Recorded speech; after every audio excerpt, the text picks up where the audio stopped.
If you've been enjoying our podcast as much as we have and hope that we continue past 50 episodes, here's your chance. Here's your chance to help make that happen. By becoming a Patreon subscriber, not only will you help the Little House on the Prairie 50th Anniversary podcast to live on, but you'll also get exclusive content just for you. Here's what's in store for you.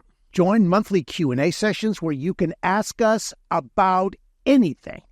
Whether it's about our work, personal interests, or advice on your own projects, we're here to connect and share. Enjoy unique content created specifically for Patreon subscribers, including bonus segments from our shows. You'll have a say in what we create, and you'll have a voice in future content. Benefit from exclusive discounts on merchandise and entries into special giveaways. It's our way of saying thank you for your support. Receive personalized shout-outs in videos, podcasts, or social media posts. Because your support on Patreon allows us to dedicate more resources to creating the content that you love. You could join the Little House 50th Anniversary podcast community on Patreon and become a Prairie patron for just $5 a month. We thank you so much for your continued support, and we cannot wait to share our ongoing journey with you on Patreon. We are extremely grateful for the support of visitsimiValley.com and the city of Simi Valley's belief in Little House on the Prairie and their support of the Little House 50th Anniversary podcast. Discover the charm of Simi Valley, California, the home of the prairie. Visit Simi Valley, where adventure meets history and the spirit of the prairie comes alive.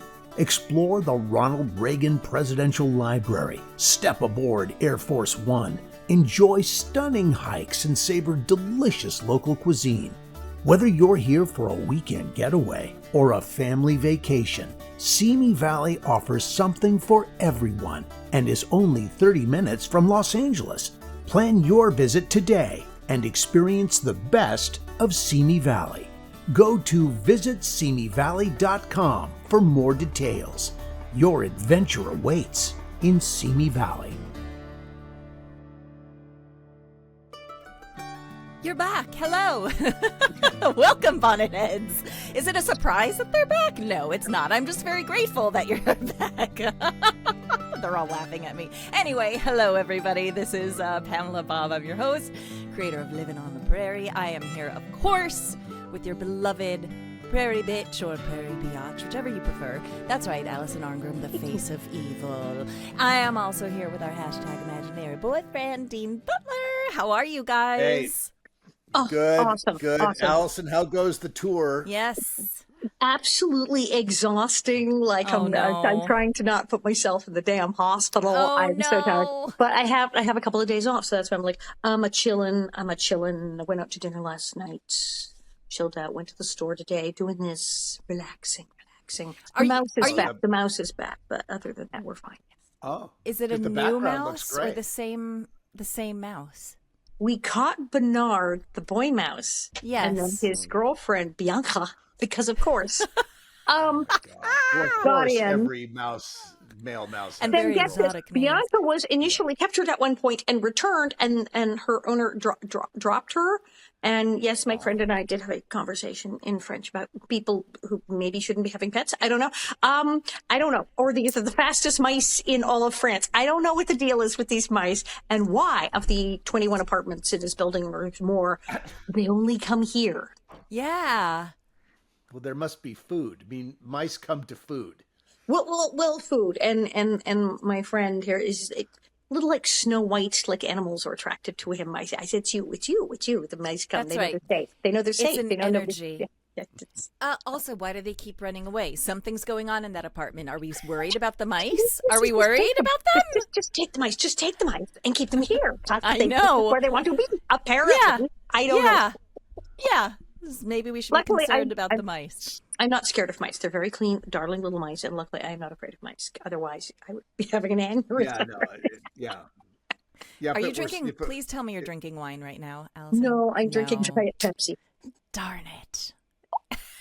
Okay. What time is it where you are now? It's let's see, we're recording, it's 12 Eastern time. So is it 5 or 6 in five France? or 6 for you? Just after 5. Just after 5. Okay, so it's a little early for wine, but not really. It's never It's in cocktail. France. Please. I could totally go score a drink at the beginning. Okay. And also, what else, you guys? There's some exciting announcements, are there not? Oh my God. So Hit it. Yes, our Prairie Legacy Productions group, of which Alison and I are the co-managers, announced our first event for 2025, the Little House on the Prairie cast reunion in Gold Rush country. So this is really going to be a fun event in a beautiful, beautiful location, June 6th through 8th, 2025. So Alice, I know there's a big long press release, but maybe you could pull out the most salient points share them with There our is so audience. much because we are doing There so is. this thing is freaking huge. This is fantastic. So yes, we're going up, you know, where we shot things like the camp out and where Laura ran away and climbed a mountain and met Ernest Borgnine. All of it, it's up there. It's in the gorgeous area. So it's up there. It's in Columbia State Historic Park, to be exact. And yes, as they're saying, so the site of Someone Please Love Me, Sweet 16, and the in-laws, et cetera, et cetera, et cetera. It's gorgeous. Now, who's going? Oh, look who's going. Everybody. I'm going. Dean Butler is going. Charlotte. Miss Beadle. Yeah. Baby Carrie. Both Baby Carrie. Rachel Robin Green. Yes. That's actually very unusual. That the Carries are going. I got a note from Robin this morning that, look, there's not a hard commitment yet, but she very much wants to come, and Rachel has committed. I think they're both going to be there. Both Baby Carrie girls. They both work. They work. They are hard-working Real girls, people. and they have to work Yes. their schedule. But it looks like we may get both of them, so it's a big deal. And then we indeed have Andy Garvey, Patrick Lafferty, who we love. Kitty Lester. I can't believe she's going. That's amazing. Yes, Hester. A mere slip of a thing. What is she? 92? I can't even keep track anymore. Yes, she's amazing. Still looks absolutely gorgeous too. Rockin'. She's still stunningly beautiful. It's Speaking of amazing. stunningly beautiful, Pam Roy Lance, as always, Yes. gorgeous, is coming. So, David Friedman. So yes, it's a Carter family reunion. There you go. And yes, we got Wendy Lou Lee, our baby Grace, Jennifer Naughty baby Rose, and then we have Jennifer Michelle Stephan toddler Rose. So it looks like we have an all baby Carrie, all baby Rose happening thing. Yes. It's an all baby weekend. Come on down. Oh my gosh. Yeah, it's and look, madness. you can check it out. If people want to check it out, they can check it out at littlehousegoldcountry.com. That is the event website, and that has links to our Tixer platform where people can buy tickets, and tickets have been selling actually very nicely. We announced this last. We announced it. See, we're a little bit ahead here. So by the time people see this, it'll almost be time for the event. Anyway, tickets are selling nicely, and I hope check out social media. We're promoting this like crazy. I can tell you right now, people here in France have already bought tickets. There are people here in France who have already bought tickets. And my one friend said, well, I bought my ticket, but I was going to get VIP pass all 3 days, but VIP pass all 3 days is sold out. So I bought regular pass 3 days, and then I bought the dinner tickets and are always breakfast. the first to go. They always are the first. And there's a dinner and was it 2 dinners and a breakfast? It's actually 1 dinner and 2 breakfasts. 1 dinner and 2 breakfasts. And we are zeroing in on a wine train ride on the famous Sierra 3 Railroad. I'm there. Which was featured in all of Little House episodes. The beautiful steam engine. Beautiful train. We haven't announced that yet, but we think that is absolutely coming, and that will be a huge thing for people. Famously, so the that would be a hardest working separate event. train. Yeah. Hardest working train in show business. The number 3. It's in everything. It's in everything. Yes, I wish I could be there. Darn it. I know. I wish you could be too. I know. I'll be working. So we need to let's do this. Okay, all right. Great. Okay. Everything will be in the show notes too, guys. So if you need all the information, it will be down there. Okay, listen, we have an episode today that we're recapping all about self-discovery. That's right, featuring 2 of Little House's all-time biggest guest stars. I kept watching this episode like, how did they get these guys? And I actually know how, so I'll tell you in a minute. But first, produced in the studios of UBN Go in Burbank, California, this is the Little House 50th Anniversary Podcast, Season 2 Recap. Yeah!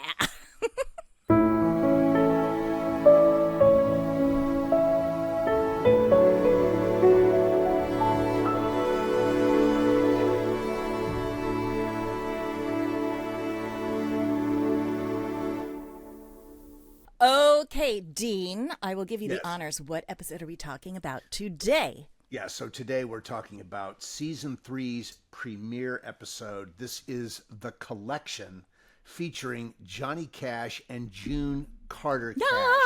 That's insane. Really wonderful. Just a quick aside, Prairie Legacy Productions is looking at an event at Johnny Cash's Hideaway Farm for this October. Great. Now, we were supposed to be there last October, but events prevented it. We are actually looking at really being there this October, so stay tuned about that. Okay. Yes. The Collection premiered Monday, September 27th, 1976. A late premiere for that era, late in September. I mean, television seasons were generally, the original series premiered on September 11th. I don't know. There may have been some strike that year.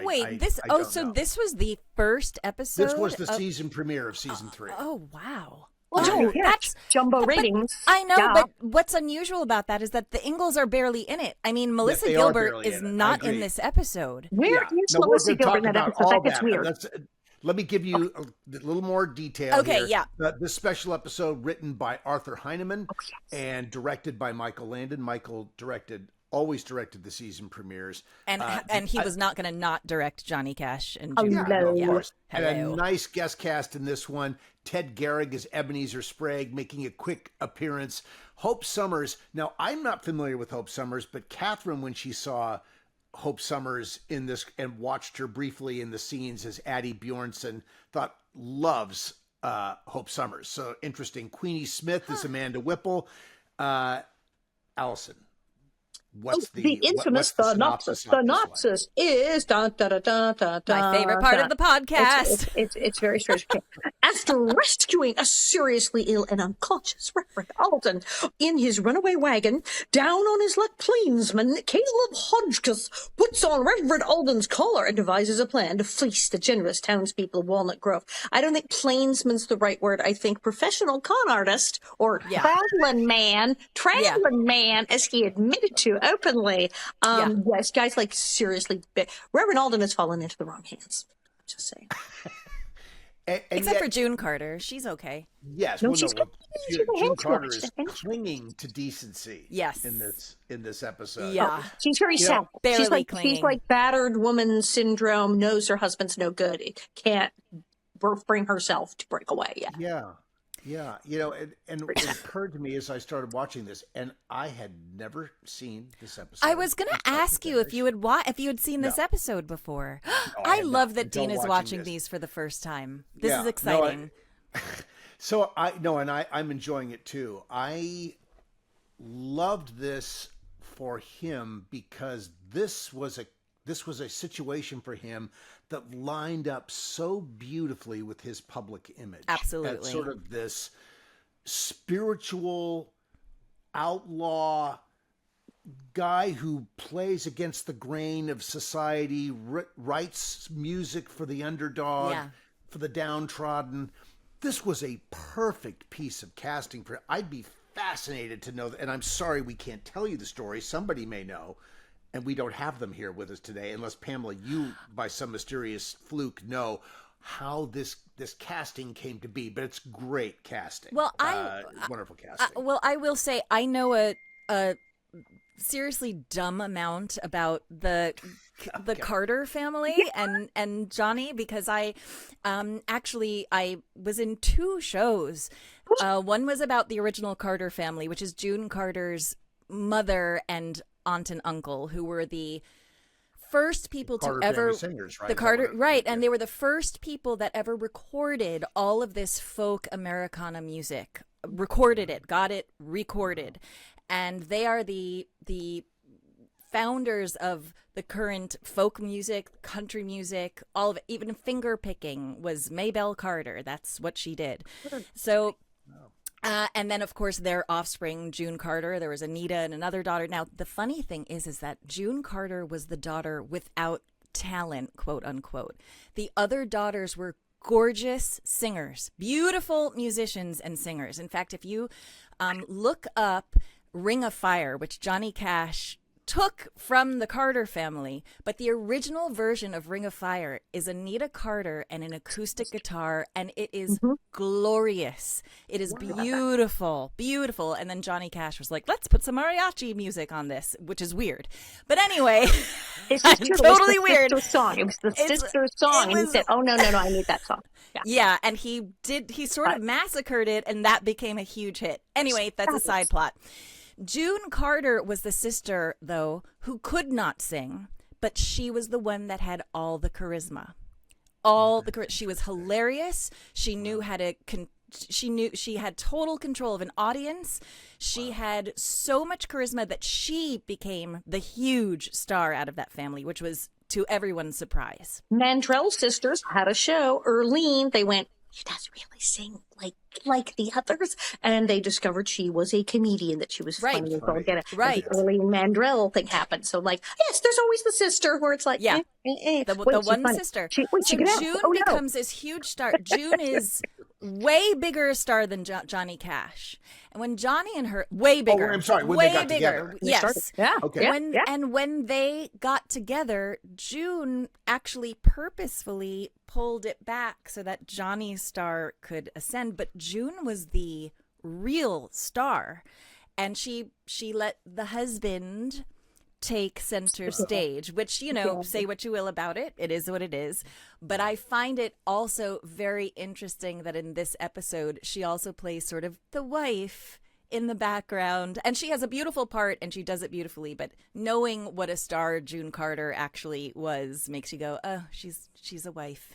Again. Okay, got it. It's a brilliant performance because she knows he's both no good, and she begs him, "Don't do this, please, don't do this." Not a reverend. I know we're living on con artistry, but this is too much. And they are both. He's like, so maybe good. it'll be okay, and she's the kind of like Stockholm syndrome. Maybe it'll be okay, and it's rough. It's rough. It's easy going to pull it together. I do know. And then, also, I portrayed June Carter in another show about June Carter. So I have a lot, and I've been to their homes. I know their family. Have in you fact, been to the Hideaway Farm? I have not been to Hideaway Farm, but I have been several times to the Carter Fold, which is in the middle of Poor Valley, which is in that area of Tennessee, Virginia, and North Carolina, right? Boo, boo, boo, boo, boo. And it's in the middle of nowhere, and it's sort of this indoor amphitheater. The seats are made out of logs and seats from buses that were taken out with like carpeting over them. There's live music, the best bluegrass music you will ever hear in the country. Every weekend they perform there. It's like a badge of honor to perform in this place. The rules are no electronic music, no cussing. No, do they have amplification? I mean, do they have microphones? Yes, but no, all pure bluegrass. People get on their clogs and they clog all night long. It is glorious. Johnny Cash performed there hundreds of times. I performed there on that stage, which is amazing. And cool. Anyway, so I just know a stupid amount about their family. In fact, fun fact, the show that I just closed, the one here that I just closed, the choreographer is their cousin, is the Carter cousin. So we were talking. So she was floored when I said I've been there, and she was like, "No one knows about that place." And I was like, "Well, I've been there." So very weird connections to this family. Very, very, very odd. Anyway, the point being, I did get some insider information many, many years ago when I was working down there in Appalachia, because I was told, I don't even know how this, maybe I brought up Little House on the Prairie. I have no idea how I know this. Yeah, maybe there's a slight possibility I brought up Little House on the Prairie. They told me that the reason why June and Johnny did this show was because it was their daughter's favorite show of all time. And so, but I don't know whether they contacted like Michael Landon, were like, hey, we want to be on your show. And so they wrote this episode for them. It kind of feels that way because the episode is so perfectly written for who Johnny Cash especially, and June, sort of what their real life sort of parallels are to this. Yeah. So I have a feeling that that's what ended up happening, that they somehow got in contact with either Michael Landon or someone and said, we love the show and we'd love to be a part of it. That is pure speculation. It totally makes sense given a season premiere that is, as you mentioned a few moments ago, that the Ingalls are hardly in. Melissa Gilbert is like not in really like a group Does scene anyone in know church. what went That's wrong here? That she's not there? Was she sick? Was there a contract dispute? It's the third year. I don't, because literally there's a scene in church where it's the back of her head and it's like not her, and a dub line, Mary, you okay? She's not there. Seriously. And then every time they pan to Mary, it's just Mary, or there's someone standing in front of where she'd be. And there's one clip, one where you pull back in the church and you see Melissa Gilbert. I know. Literally, it's for wild. 2 seconds, she never speaks. Yeah. She is Which not is in any amazingly scene. unusual. And in most of the pans of the church, they do not show that side of the church, or there's someone standing there and there's no one sitting in that pew next to Mary. I mean, who knows? Maybe Johnny and June were like, we love Mary. And so they were like, great, we'll write you with Mary. Like, I don't know. It could have been that. It could have been that they love Mary. Big cynic here. Season three. That's when things started really kicking in. Now, y'all know all of us children got very low wages when we started, because who knew? Like I said, my father was, who knew it would be big? And Melissa Gilbert was not, nobody was a star except Michael Landon. Melissa Gilbert was not a star. She was a child actor, worked in a lot of commercials and TV shows, but she wasn't Melissa Gilbert yet, just like on the Waltons. Michael Learned wasn't Michael Learned yet. She was that lady they hired. Nobody knew who. Will Geer was the famous guy in the Waltons. Like, nobody knew who these people were. So people didn't sign on for a lot. And I know that a lot of the star children had what were like children's agents who signed them for a normal fee, not knowing this was going to go anywhere. Okay, my agent was kind of like blah, blah, blah, blah, blah, blah, blah, blah, and told me like way too much. But yes, obviously a couple of years in, everybody's agents called and went, whoa. Hello, hi, wait, we're getting paid how much now? And obviously everybody got paid a whole heck of a lot more right away. Even I got like more by the third year. But was there a contract dispute since it's the first one? And as you said, it aired late. Did she say maybe I'm not coming back? Maybe her agent say she's not coming back during hiatus, and they were still all the way, and that's why it didn't air on September 10th. Interesting. Well, Alison, since you were definitely a part of that whole dynamic, if anyone would know if there was a series of contract challenges at that point, you would know that. Right? I know there was a point where there was at one point, and I don't know if it was third year. If it was third year, this would make all the sense in the world. It obviously got settled. But I didn't know if I thought maybe it was fourth, but then I would have been, I'm like, how old was I? But third year makes sense. First year, let it slide. Second year, whoa, hey, what is happening here? Third year, oh, hell no, she's playing Laura Ingalls Wilder, or someone needs to pay her an appropriate sum of money. And I do remember that when we were all first signed, I can honestly tell you neither Melissa Gilbert nor Melissa Sanders were being paid what they were worth. I know that because my agent had a big mouth. They all talked to each other. I love that she knows this insider stuff. They weren't. When I remember, and even a couple of years in, when Melissa was getting paid more, even though we were kids, we had a conversation, and yes, she was getting more than I was and getting okay amount of money, and I was by then getting okay amount of money. She told me what she was getting, and I said, "Are you kidding me?" Because she was Laura Ingalls Wilder. I said, "You're Melissa Gilbert, Laura Ingalls Wilder. You should be getting 3 times that. Are you crazy?" She goes, "Yeah, that's pretty much what's going to be happening at the meeting with the lawyers." Okay, gotcha. Oh, wow. So I do know that happened. I was going to say, I don't know at what point in her run that she signed with Ray Katz, who was. Is Ray Katz an agent? Huge manager. Oh, big manager. Because she was with a regular kid agent doing commercials up until she got Little House, and then the whole world changed. Everything would have changed. Yeah. Everything would have changed. Ray Katz would have turned that ship. So end of second year, you go into hiatus. They say you come in, and she calls, says maybe she's not coming back for the third year. There would be time. If this was the first thing they shot, and it was stalled, it leading to that. She just not in that one. And then I don't know, what's the second one? Did they do something with the guys off working? I don't know. Oh, I wonder if Melissa remembers. I know. I should be. What time is it? Should I text her? I know. Text. It's only 12:26 Eastern time. Text her. Do it real time.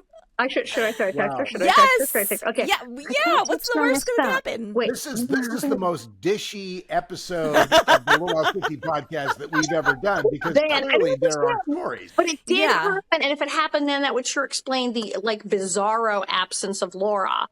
So it is truly bizarre. I wasn't in that episode, so that's why watching it now, I'd seen it once. I'm going, whoa, wait, okay, I remember what the heck. Yeah, where were you? You and Willie weren't there either, were you? I mean, were you there? No, you were there, but you had nothing to say in the episode. No, I'm going to try to do this. Am I still here? I'm still here. You are. Okay, because the texting thing. Oh, here it is. Because I was just texting her oddly this morning about things that were happening on Facebook, and she was going, "Yay, that's wonderful!" Basically, it's just one of those things. She's very happy about everything that's going on. You know, Dean. You know what's going on. Okay, so I'm going to... Are we talking about our former promoter? Yes. Yeah, that's what I'm talking about. And that things are resolving in a positive way. Wow. Just saying. So I'm saying question of the day. She's texting her. I love it so much. Sure, you can see over your shoulder. What are you saying? Yes. Were you in a contract dispute at the beginning of season 3? Okay. Why were you not in the Johnny Cash episode? Not in the Johnny Cash episode? Okay. So just this question of the day: Why weren't you in the Johnny Cash episode? I'm going to say contract stuff ? And she may answer me. She may just say, I'm busy. Or she may write back and go, no, that was the weekend, the thing, and I broke my arm or I had the flu. Or may go, oh yeah, you remember, that was the thing, and it dragged out for... We'll see what we can find out. We'll see. Yes. We'll see. Remember encyclopedically what was going on. I bet she remembers too. I mean, Johnny Cash, you don't forget when Johnny Cash and June Carter star in your show. Every actor on the show got a raise at some point. All the child actors started with very low amounts of money because we were children. Nobody knew where. And obviously, just like on the Waltons, where, Ralph Waite and Michael Learn were not famous, as it wore on, everybody did eventually get raises. But absolutely, at various points, there were kind of push comes to shove agents arguing with people. Was this then? I don't know. I don't know the time. Was it new? Behind the scenes Hollywood TMZ craziness. I don't know. But I'm just saying she's not there. But I wasn't there because I just wasn't there.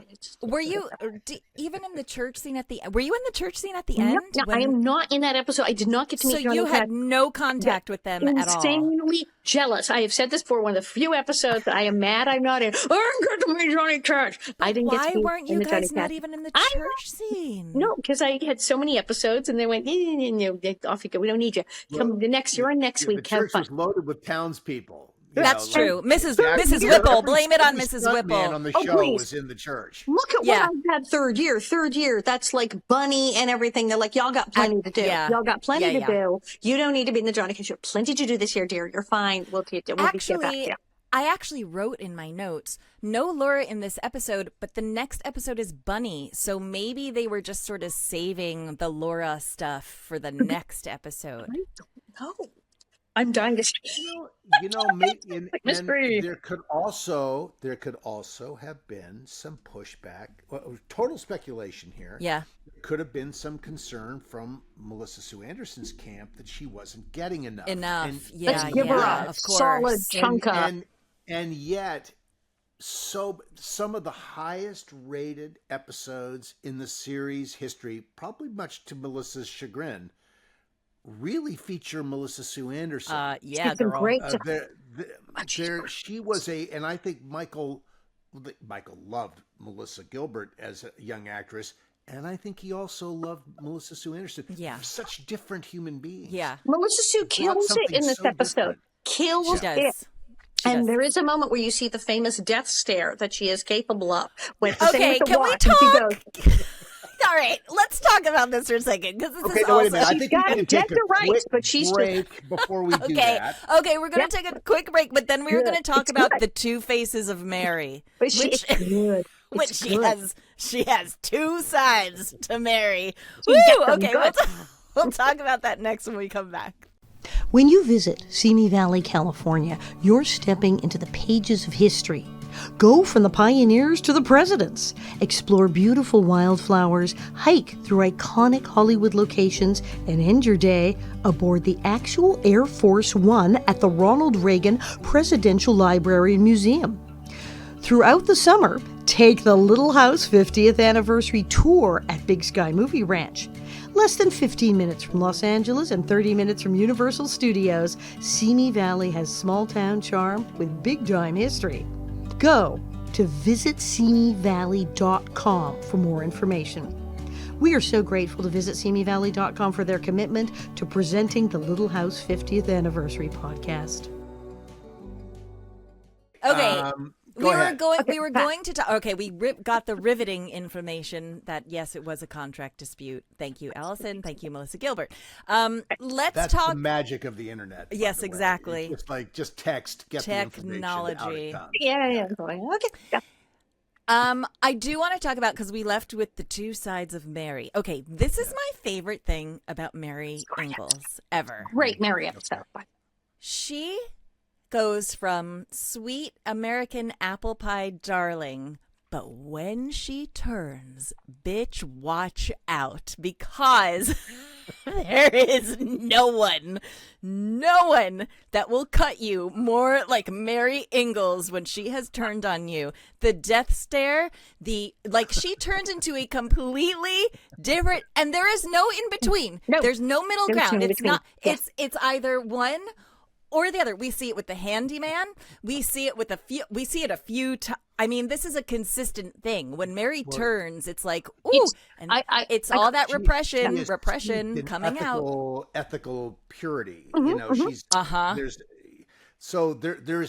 there's no gray. No. I call it the righteous wrath of Mary Ingalls, and she does, because she finds out that this guy is a crook. She's been. This episode also was very weird. Okay, first of all, let's get on a horse with the strange man. Strange older man. I wrote that down too. I know. It's just like some drinking. Not only that, she gives him her address and her full name.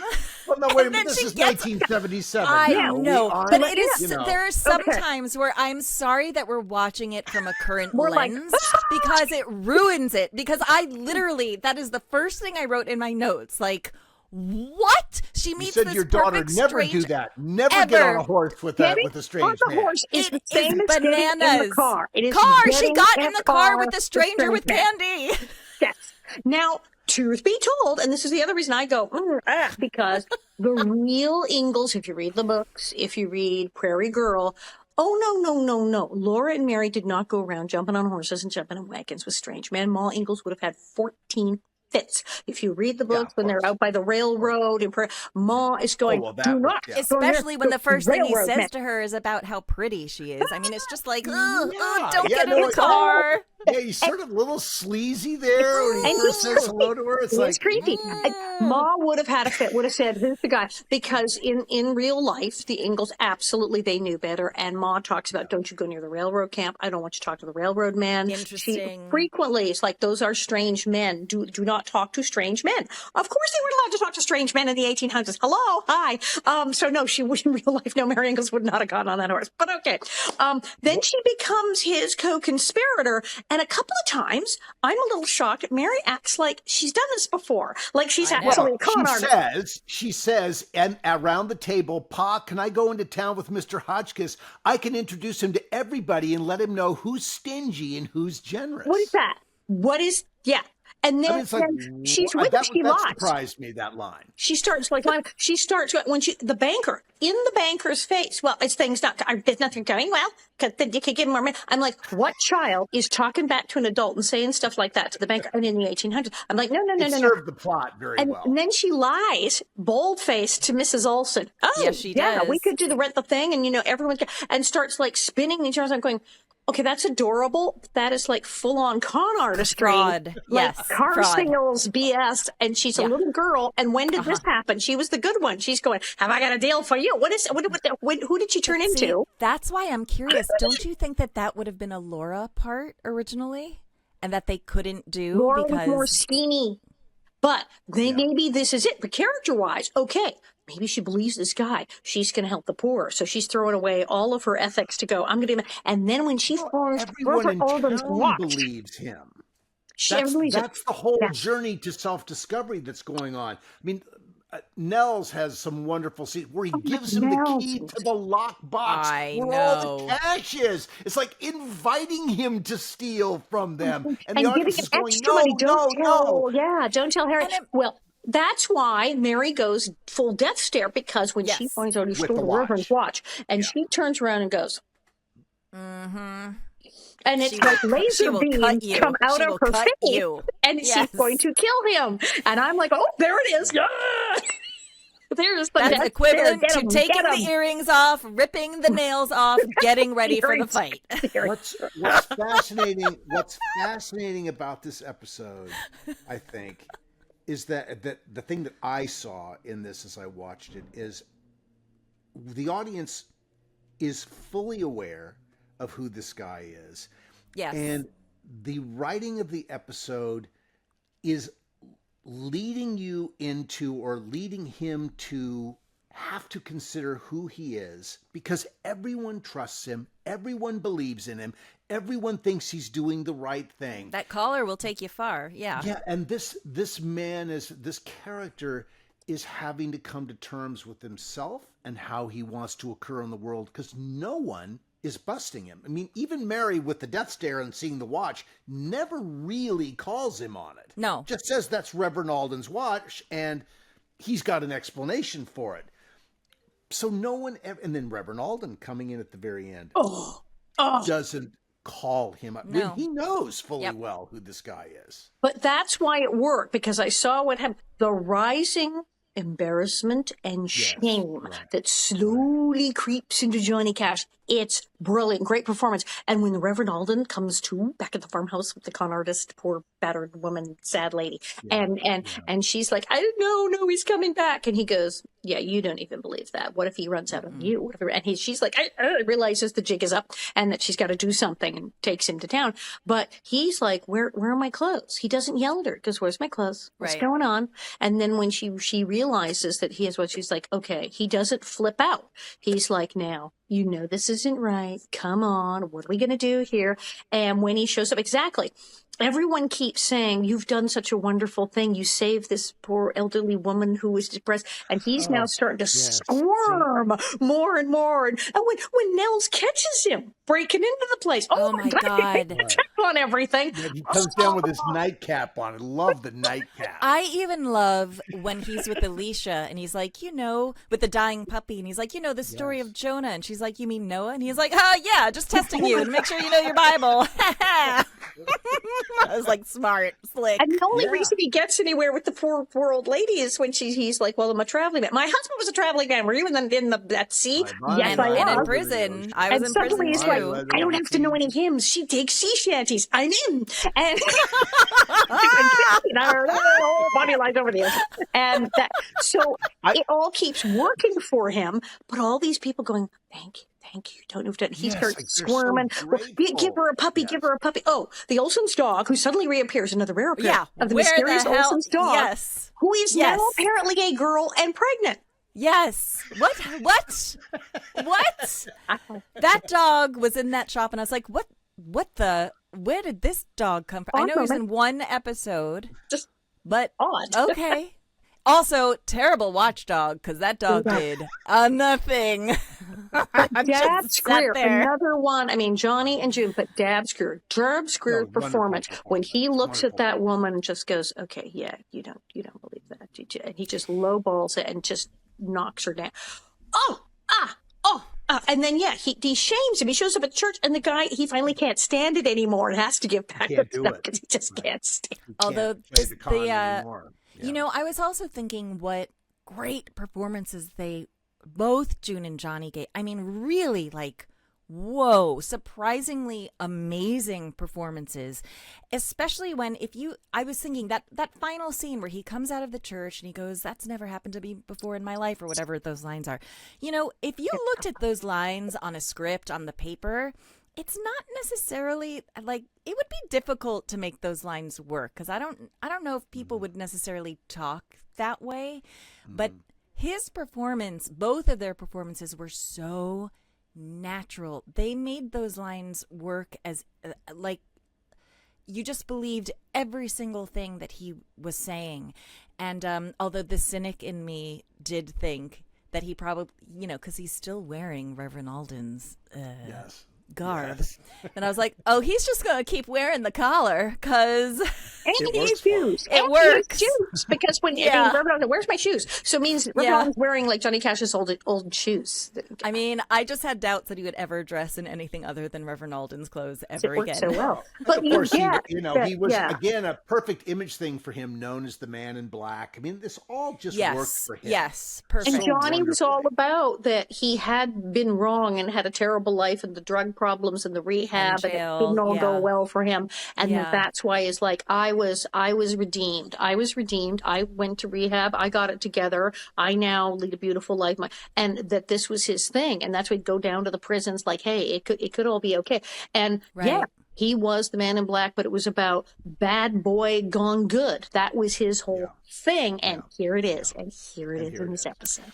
Which does make one think, Pamela, is coming back to what you talked about early in the episode, that if through his people, they reached out to NBC and said, we'd like to do this. I have to think that that's the case. It does make it, because the part's so wonderfully written to suit that thing that, and Michael crafted this with Arthur Heineman to touch on these colors that are such a part of Johnny Cash's life.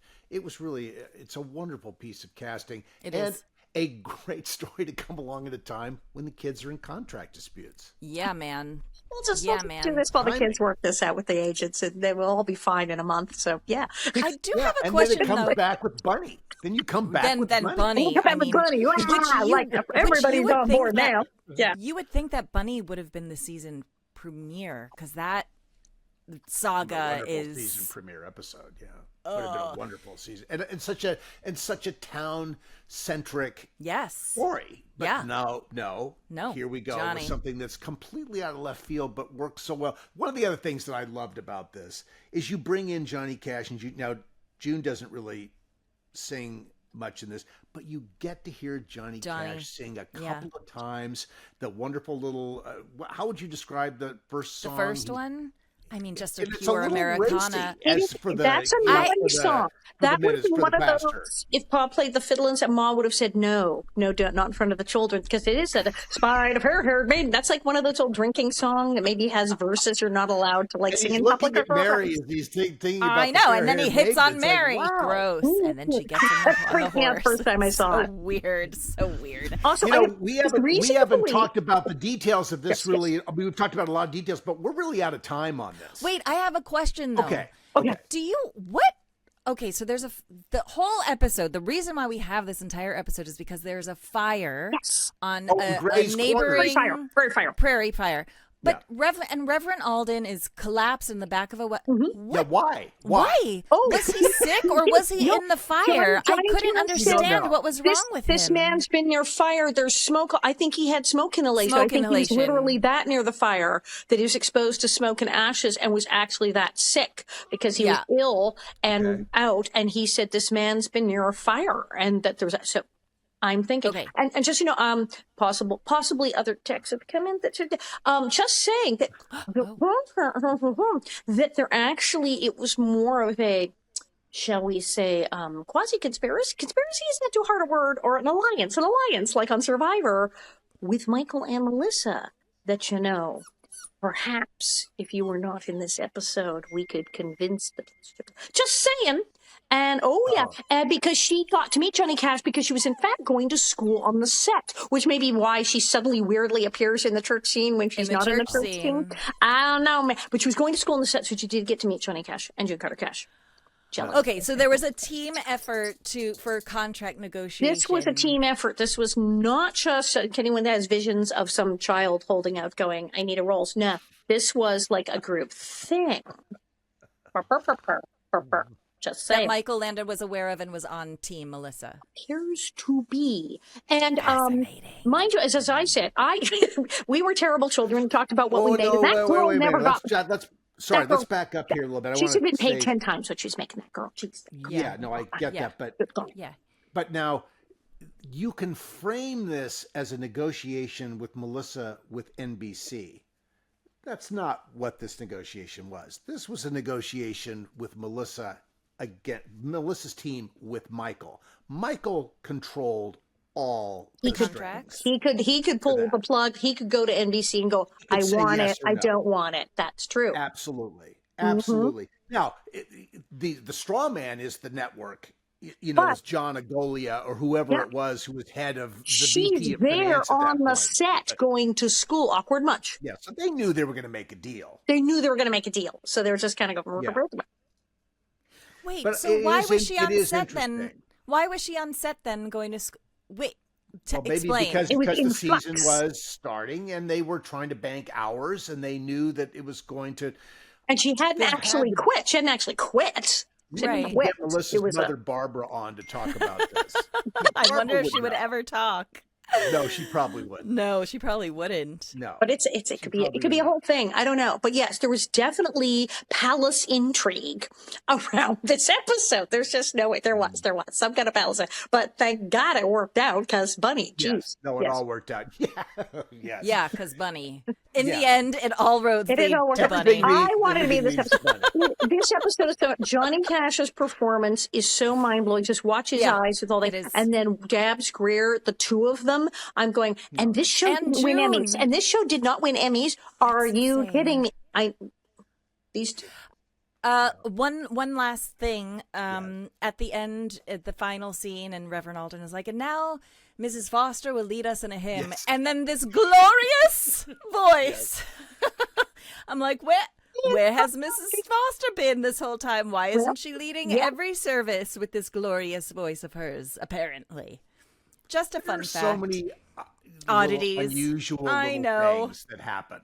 Yeah, It was good to see I Mrs. don't- Whipple I don't in have this the sense that episode. Ruth Foster was Ruth Foster a great singer? She was Well, in this episode, she I don't was. know if that's sort of. but I'm just wondering, I When we doubt did that was hymns- actually the actor's voice. I'm Sure. sure it was when some we did singer they hymns, got to because loop in. most of us couldn't sing, it was I think Miles and Ruthie and a pitch Yes, pipe, well, and they'd say, "Okay, they start the Miles pitch was pipe." always you can and- hear and- Miles Middow. He would start, and Ruthie would lead us off because she had proper pitch and could sing. But I don't know; it could be her because she's pretty good. It could be her. I don't know.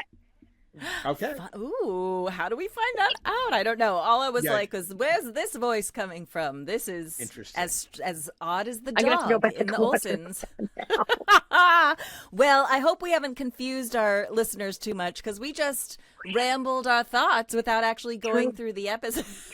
Yeah, we But- covered it sort of. we sort of recapped. We did a lot about the Carters, a lot about Johnny Cash, and a lot about contract wars Bonnie going on lies behind the over scenes. the ocean. But My this Bonnie is lies- why this is sort of the fun stuff that Yeah, I mean, who knew that this Johnny synopses all Cash? the time, but this is inside sort of baseball. Yeah, stuff. who knew that this episode would lead Yeah. to like a huge talk about what was going on with contract negotiations? And then right? you knew the entire June Carter family. What the? I know. Yeah, I know. that's a trip. I mean, I what know. are the odds of that? It is truly bizarre for this New Jersey Jew to know the entire history and family of the Carter family and the Cash family. Very odd. Yeah, no, the odds are. It's just incredible, actually, that connection exists. Yeah, well, and the thing is that I can't watch them now without knowing these things, right? So that's the only reason why I even noted about. Listen, June was amazing in this episode, absolutely incredible. But the fact that she was the supporting character and he is still the star, and that's what their relationship ended up being too. That she pulled back on his career to allow him to take center stage with his career. For better, for worse, you know, it is what it is. It was a choice, and it's just interesting that it's still in this episode as well. She was a woman of a particular time. That is correct. And I think that would explain Yep. a big piece of that. And he loved her. It's not my like goodness. he was No, degrading her or her accomplishments. He was obsessed with her. And in real life, her presence, part of that was her support, and her pushing him was part of how he got clean too. That's right. You know, as he talked about in the '60s, whatever the thing, the pills, being on the road, and she was like, "Okay, time to get it together now. Let's go." Yep. Anyway, I loved this episode. It was fun. Dean, I want to know, when we recap these episodes, I need to know which ones you have never seen before. So this was one you had never seen before, correct? I had not seen this one. I love it. I love it. No, this is fun. This is really fun. I hadn't in 100 years. I had not. Yeah, I hadn't seen this one in 100 years too. Great. Yeah. I did remember that it was Mary centric and that Laura was not in it though. And she kills it. She's brilliant. She's brilliant in it. Scary, but she she's always brilliant. was terrific. Yes, the two faces Melissa of Sue Mary. Anderson was always terrific in the show. Yep. She was my favorite kid actor on the show. Yeah. Sorry, Melissa Gilbert. Okay, don't tell her. Everyone keep it a Well, I secret. think she knows. Damn it. I'm screwed. Anyway, you guys, thank you so much. We're gonna call I did it. Yeah, I didn't mean. Yeah, that's right. Pamela. Yeah, that's right. That's right. Full permission. Yeah. All right, everybody. Join us on Patreon. If you're not on Patreon, I'm sure we're going to continue this conversation at some point.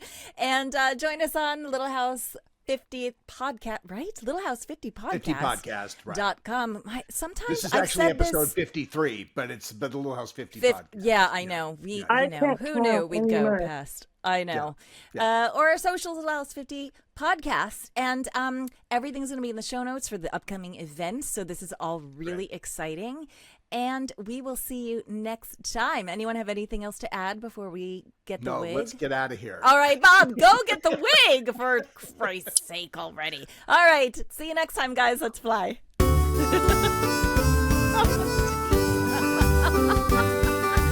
like a madman down the hill. There he goes. He literally took off.